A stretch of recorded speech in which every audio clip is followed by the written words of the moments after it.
नमस्कार मंडळी. आजकाल अनेक महिलांना लोकांना वजन वाढण्याची समस्या जाणवते. लग्नानंतर, बाळंतपणानंतर, घरकामाची धावपळ, ऑफिसचा ताण, वेळेवर न खाणे, स्वतःकडे दुर्लक्ष यामुळे वजन हळूहळू वाढू लागते.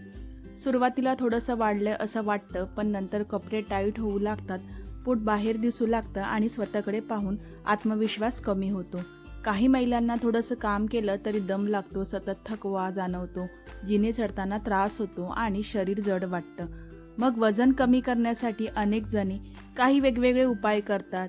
कोणी जेवण कमी करतं, कोणी रात्रीचं खाणं बंद करतं, तर काही जण उपाशी राहण्याचा प्रयत्न करतात. पण काही दिवसांनी पुन्हा वजन वाढायला लागतं.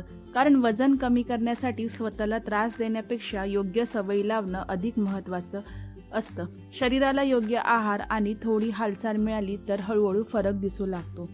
आज आपण अशाच काही सोप्या गोष्टी पाहणार आहोत, ज्या रोजच्या आयुष्यात सहज करता येतील व तसेच शरीर हलकं वाटायला लागेल. सर्वात पहिली गोष्ट म्हणजेच उठल्यावरती सकाळी कोमट पाणी पिण्याची सवय लावा. अनेक महिला किंवा पुरुष उठल्या उठल्या चहा घेतात, पण रात्रभर शरीराला पाण्याची गरज असते. सकाळी कोमट पाणी घेतल्याने शरीर फ्रेश वाटू लागतं आणि पोट हलकं वाटू लागतं. त्यामुळे सकाळी उठल्यावरती कोमट पाणी घ्यायला अजिबात विसरू नका. दुसरी गोष्ट म्हणजे हलकं लिंबू पाणी. काही महिलांना सकाळी सूज, जडपणा किंवा आळस जाणवतो. अशा वेळी कोमट पाण्यात थोडंसं लिंबू टाकून घेतल्याने ताजेतवाने वाटू शकतं. मात्र ॲसिडिटीचा त्रास आहे, त्यांनी काळजी घ्यावी.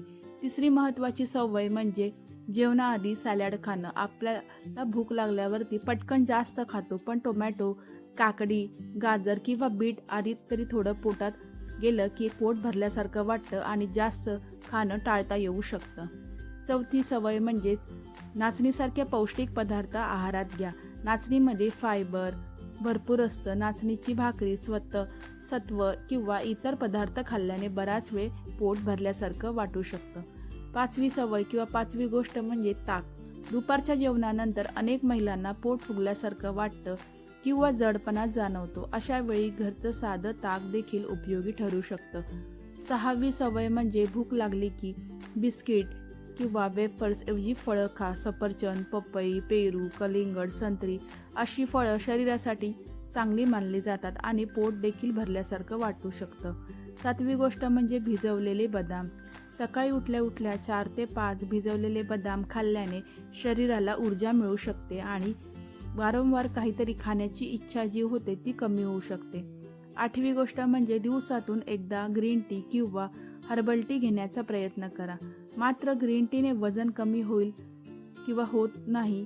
चांगल्या सवयी एकत्र आणल्यावरच फरक जाणवेल.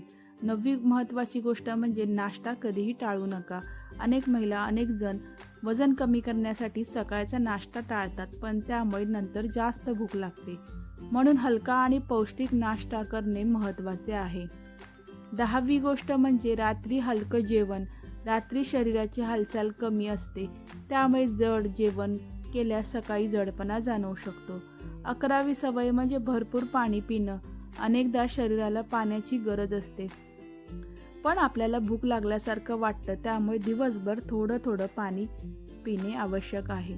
12वी गोष्ट म्हणजे संध्याकाळी भूक लागली की काकडी खाणं. काकडीमध्ये पाणी जास्त असतं आणि ती हलकी देखील असते व पचायला देखील हलकी असते. 13वी गोष्ट म्हणजे भाजलेले जवस. थोड्या प्रमाणात जवस खाल्ल्याने बराच वेळ पोट भरल्यासारखं वाटू शकतं. 14वी गोष्ट म्हणजे इंटरनेटवर पाहिलेला प्रत्येक उपाय लगेच सुरू करू नका. प्रत्येकाचं शरीर वेगळं असतं आणि काही गोष्टी एका व्यक्तीला सूट होतात तर दुसऱ्याला नाही. 15वी सवय म्हणजे भात पूर्णपणे न बंद करता त्याचं प्रमाण कमी करणं. अचानक सगळं बंद करण्यापेक्षा हळूहळू बदल करणं देखील चांगलं असतं. 16वी गोष्ट म्हणजे रात्री खूप उशिरा जेवण टाळा. शक्य असेल तर वेळेवर आणि हलकं जेवण जेवा. 17 नंबरची सवय किंवा गोष्ट म्हणजे जेवणानंतर थोडं चालणं. 10 ते 15 मिनटं चालल्याने शरीर हलकं वाटू शकतं. 18वी गोष्ट म्हणजे कोल्ड ड्रिंक्स आणि जास्त गोड पेय कमी करणं. यामध्ये साखर जास्त असते आणि वजन वाढण्यास कारणीभूत ठरू शकते. 19वी गोष्ट म्हणजे साखर कमी करणं. चहा, कॉफी, गोड पदार्थांमधील साखर हळूहळू कमी करण्याचा प्रयत्न करा. त्यामध्ये साखर भरपूर प्रमाणात असते. आणि शेवटची पण खूप महत्त्वाची गोष्ट म्हणजे पुरेशी झोप कमी झाली पुरेशी झोप कमी झाली की थकवा, आळस, वारंवार भूक लागणं वाढू शकतो. मित्रांनो, वजन कमी करणं म्हणजे स्वतःला उपाशी ठेवणं नाही. छोट्या छोट्या सवयी बदलल्या तर हळूहळू शरीरात आणि मनात चांगला बदल जाणवू शकतो. एका दिवसातच फरक दिसणार नाही, पण सातत्य ठेवलं तर काही महिन्यांनी स्वतःमधला बदल नक्कीच जाणवेल. व्हिडिओ आवडला असेल तर लाईक करा, शेअर करा आणि अशा सोप्या हेल्पसाठी आपल्या चॅनलला सबस्क्राईब करा.